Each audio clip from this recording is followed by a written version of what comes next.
এটা শুধু মেয়েদেরই কলেজ, তো সেজন্য আমরা এখানে কোনো ছেলেদের প্রবেশ চাচ্ছি না। তাদেরকে এখান থেকে বের করে দেওয়া হবে কেন? তাদের তো যোগ্যতা আছে, তাদের কেন বের করে দেওয়া হবে? আমরা তো এই মতের সাপেক্ষে যুক্তি স্থাপন করতে পারবো।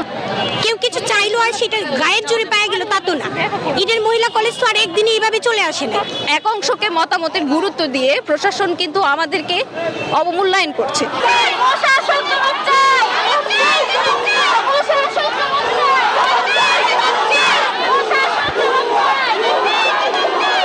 মহিলা কলেজ থেকে যে 5 দফা দাবি দেওয়া হয়েছে, সেই দাবি আদায়ের জন্য কিন্তু আমাদের প্রথমত এখানে অবস্থান থাকা। এছাড়া আমাদের যেই স্কুলিং পদ্ধতির নামে যে পরিকল্পনা আপনারা প্রতিষ্ঠিত করতে চাচ্ছে, সেটির বিপরীতে গিয়ে আমরা যে কলেজের পদ্ধতি আমাদের এতদিন ধরে চলমান, সেই পদ্ধতির জন্য আজকে আমরা সেই দাবিটা আদায়ের জন্য আজকে আমরা এখানে দাঁড়িয়েছি। এর মধ্যে সবচেয়ে বড় যেই দাবির মধ্যে সবচেয়ে বড় যেই অংশটা, সেটি হচ্ছে নারী শিক্ষার সংকোচন করে।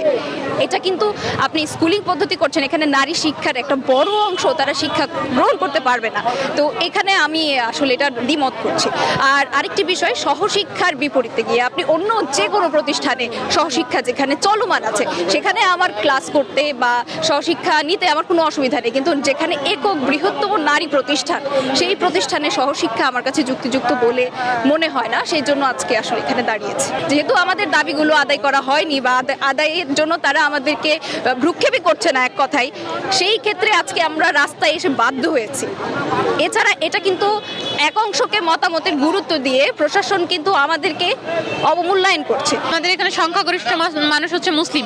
এখন আপনি দেখতে পাচ্ছেন আপনার শিক্ষা ব্যবস্থা থেকে ইসলামী শিক্ষা ডিপার্টমেন্টটাই নাই, ইসলামের ইতিহাস ও সংস্কৃতি নাই, আপনার বাংলা নেই, তাহলে আপনি কি করবেন? আপনি বাঙালি, আপনার বাংলা নাই, না আছে আপনার ধর্মীয় শিক্ষার কোনো তারপরে বিশ্ববিদ্যালয়ের সময় 1টা থেকে 7টা করা হয়েছে, যেটা আপনার হচ্ছে অধ্যাদেশে বলা হয়েছে 24 ঘন্টা রাখতে হবে। ইডেন তো 24 ঘন্টা ক্যাম্পাসে হচ্ছে স্টুডেন্টরা স্টে করে, আর এভাবে হলে স্টুডেন্ট স্টে করতে পারবে না।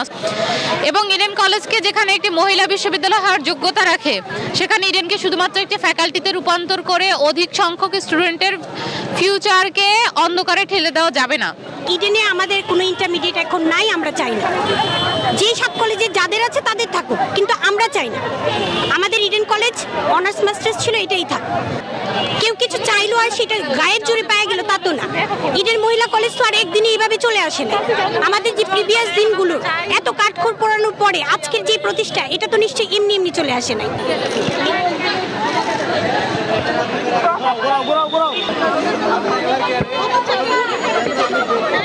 দর্শক, আপনারা যেমনটি দেখছিলেন যে ইডেন কলেজের শিক্ষার্থী যারা, তাদের দাবি আদায় কিন্তু তারা রাস্তা ব্লকেট করে তারা রেখেছিলেন এবং তারপরে কিন্তু এই বিজিবি যে গাড়ি সেটি কিন্তু আটকে রেখেছিলেন এবং তারপর তাদেরকে এখান থেকে বের করে দেওয়া হবে কেন? তাদের তো যোগ্যতা আছে, তাদের কেন বের করে দেওয়া হবে? আমরা তো এই মতের সাপেক্ষে যুক্তি স্থাপন করতে পারবো না, কারণ তারা তাদের যোগ্যতাতে এখানে বহু বছর ধরে, কয়েক বছর ধরে এখানে শিক্ষকতা করে আসছে। তো তাদের এখন হঠাৎ করে এসে তো তাদের যোগ্যতাতে আঙ্গুল তুলে দিলে হবে না। তারা তো বহু বছর ধরে অনেক কষ্ট করে স্ট্রাগল করে এখানে শিক্ষকতা করে আসছে এবং খুবই দক্ষতার সাথে শিক্ষকতা করে আসছে।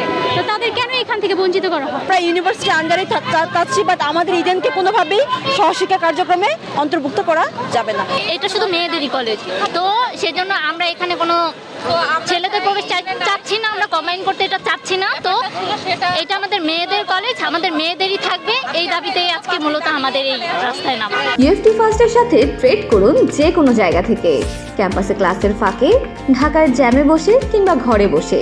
ট্রেডিং এখন হাতের মুঠোয়, তাই ট্রেড করুন যখন খুশি, যেখানে খুশি।